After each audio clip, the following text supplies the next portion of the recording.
Ano nga ba ang limited originality content violation? Last week, na-share ko na meron akong violation at ito yun, limited originality content. Alamin natin kung ano ito. So, yung ipa-flash ko dyan, English dahil galing nga kay Meta, pero pinatranslate ko kay Google. Limitadong editorialization ng isang pahina o profile ay nagpo-post ng mga video na hindi kinukunan o ginawa ng pahina or profile na may maliit ngunit hindi makabuluhang mga paghuhusay gaya ng voiceover, komentaryo, graphics o creative na pag-edit na hindi nagdaragdag ng halaga kasama sa mga halimbawa ng maliit na pagpapahusay ang mga member, mga logo. Ito guys, yung logo, pasok ito yung mga watermark ng ibang platform gaya ng TikTok, CapCut at iba pa. Sa paglilinis ko, meron pala akong content na may logo ng CapCut. Ano ba yan? Background na music. So, alam nyo na to guys na meron talaga na bawal ang music. Pagbabago ng bilis ng video, pagdaragdag ng mga transcript, ng subtitle sa parehong wika, gaya ng wikang audio. Naglalarawan kung ano ang nangyayari sa isang video na walang karagdagang informasyon.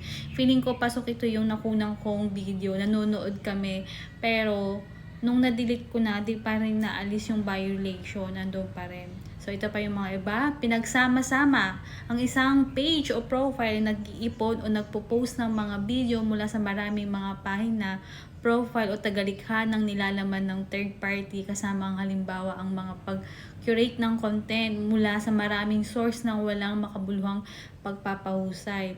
Tingin ko dito pumasok yung violation ko dahil nag-post din ako sa profile ko. Baka napagkamalan ni AI na iisa kasi kung titingnan nyo naman guys ito, yung sample in-upload ko na iisa, yung isa in-upload ko sa page, yung isa sa profile ko. Pero magkaibang content yan. At nung nabura ko na mga last 2 days yon at yung nung last kagabi nga nung pag-check ko wala na yung violation. So ito pa yung mga sample, pagsama-sama ng mga video na walang makabuluhang pagpapahusay. Dobleng nilalaman. Ang isang pahina or profile ay nagpo-post ng nilalaman na mayroon na sa Facebook o sa page or profile na walang makabuluhang papel sa paglikha. Ito na may in-upload sa page o kaya sa profile o kaya naman doubling upload. Meron din ako niyan dahil nung sinilip ko yung content ko, may mga naulit ako na isingit na yung pala na isama ko na sa ibang content. Kaya ugaliin mag-check ng content at maglinis. So alam nyo na guys.